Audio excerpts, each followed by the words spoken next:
Montreal, a big sellout, 18,500 people, main event. It was me against Jacques, and we were supposed to go to the Olympic Stadium in Montreal. It was supposed to be me against Bob Backlund for the title, and I was supposed to get the title in Montreal. Finally, because Macho Man Randy Savage left the company, a bunch of other big names left the company, just a month before the show, they decided to scratch the show. It was not going to happen, and they started to. They told me that they were going to do the Jean-Pierre Lafitte character.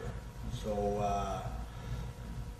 I waited home a little bit, and they started me out as Jean-Pierre Lafitte, and I went for like 7 months undefeated. Like a great big push, strong wins, strong on TV every week, just a great streak. And I never got along very good with Kevin and the clique, Sean, and all the other members. So anyways, we were set to go in Montreal for 3 shots. It was supposed to be Montreal, the next day was Quebec City, and the following night was Toronto, Ontario. And the rumor was that Kevin, who was the champion at the time, might have dropped the title on me in Montreal, and I would have kept it in Quebec City, where the crowd's so hot and so behind me, because we were right in the French market in Quebec City, and I would have dropped it back in Toronto. Anyways, that was what I hadn't heard from different sources. And a month before the Montreal show, I didn't even know that the Montreal show was totally booked. Maybe a month or a month and a half at a TV taping. Kevin came to me and he says, "Hey buddy," he says, "it's me and you in Montreal, and it's going to be the big boot and the jackknife. 1, 2, 3, brother." So what? Like a month before a show, you're telling me to finish? So I figured out, I said, who's running the show? Or is it Sean, Kevin, Razor, and the clique? Or is it the office itself?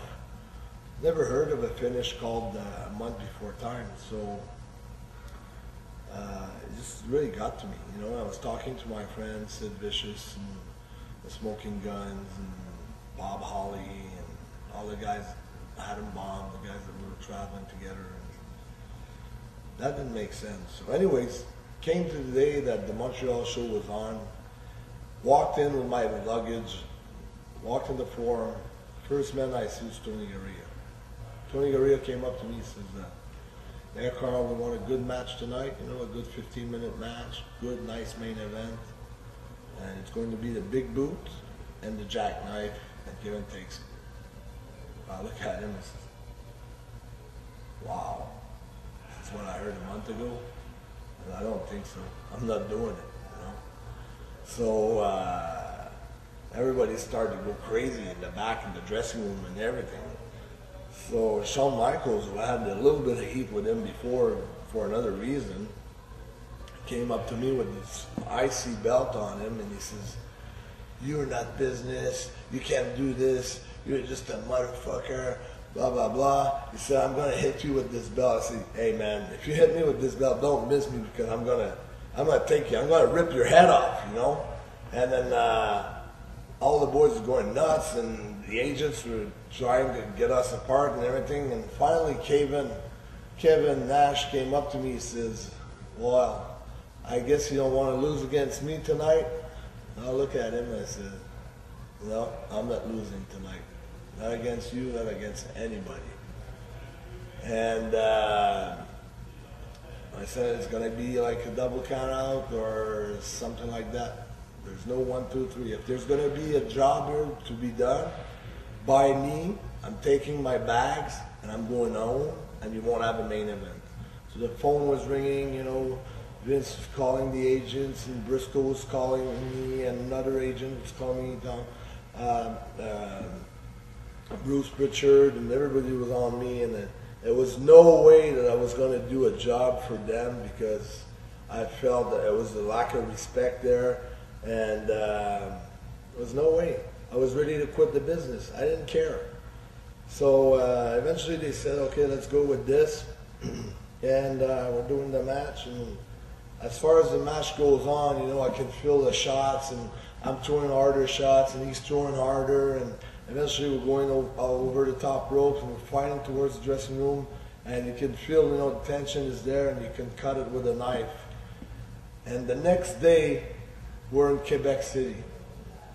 So the next day, everybody's calling me. Briscoe, Pritchard, Pat Harrison, you know, blah, blah, blah. Go up to Kevin, you know, apologize and this and that. So I'm trying to think, you know, right, and trying to do the good thing. So I'm going to him and I said, okay, let's forget about last night. We'll just be business tonight. I'm going up to the top rope during the match. I drop the leg on him from the top. Boom, right on his nose.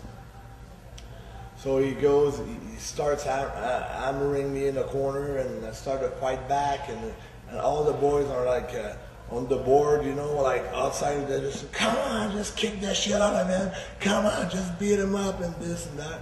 And then eventually, you know, like everyone's pulling us apart, you know, getting in the dressing room, and then I go to jump on him, and the agents are there, and everybody's there, and I was just like this maniac, you know. The adrenaline was there, and I was just ready to do anything and everything. But he had his friends.